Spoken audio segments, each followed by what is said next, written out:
Salam dan bahagia Bapak Ibu Guru Penggerak. Perkenalkan, saya Agustina Panggabean, calon guru penggerak Angkatan 7 Kabupaten Simalungun.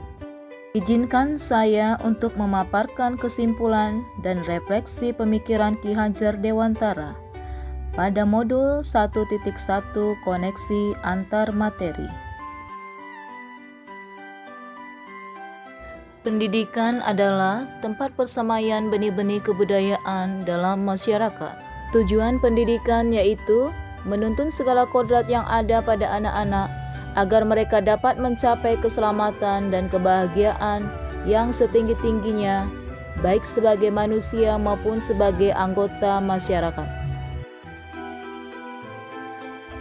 Pendidikan menciptakan ruang bagi murid untuk bertumbuh secara utuh agar mampu memuliakan dirinya dan orang lain, memerdekakan batin, dan menjadi mandiri, merdeka lahir. Trilogi pendidikan menurut Ki Hajar Dewantara. Yang pertama, Ingarso Song Tulodo, artinya di depan memberi teladan. Yang kedua, Ing Madya Mangun Karso, yang artinya di tengah memberi bimbingan.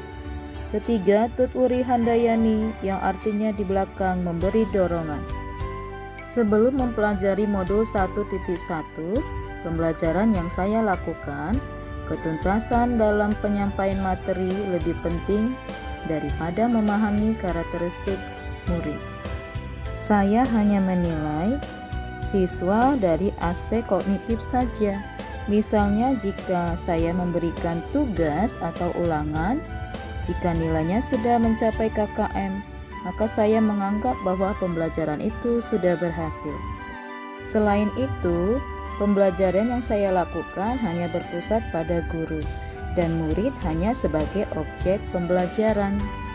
Dan saya hanya mementingkan pencapaian materi pembelajaran, sehingga saya tidak mempedulikan apakah siswa benar-benar paham atau tidak.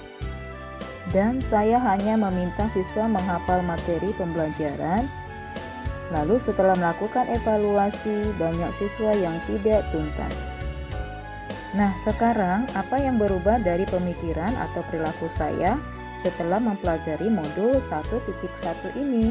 Setelah saya mempelajari modul 1.1 ini tentang pemikiran Ki Hajar Dewantara, saya menyadari bahwa apa yang saya pikirkan dan saya lakukan selama ini adalah tidak tepat.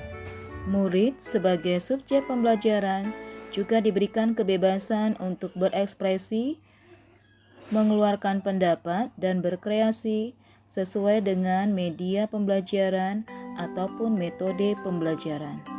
Saya juga harus melakukan pembelajaran secara menyeluruh, bukan hanya saja dari aspek kognitif, tetapi juga dari aspek lain seperti afektif, psikomotor, spiritual, sosial, dan budaya.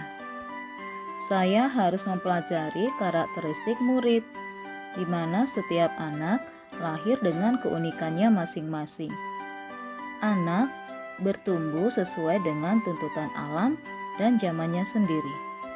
Guru juga sebagai fasilitator dalam pembelajaran, di mana guru menuntun agar anak dapat menemukan kemerdekaannya dalam belajar.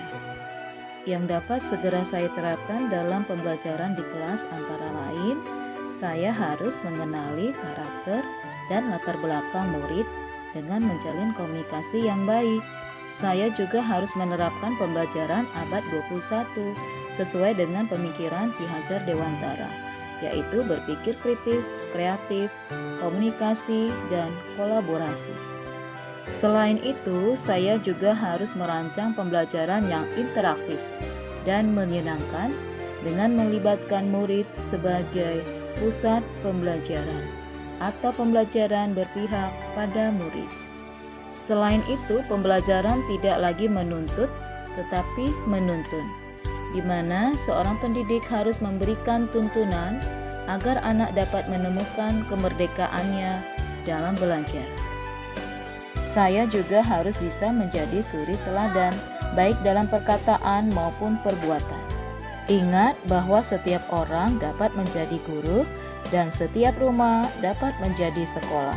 Semoga video ini menginspirasi bagi Bapak Ibu pejuang pendidikan. Salam dan bahagia Bapak Ibu guru penggerak. Salam Horas, Horas, Horas.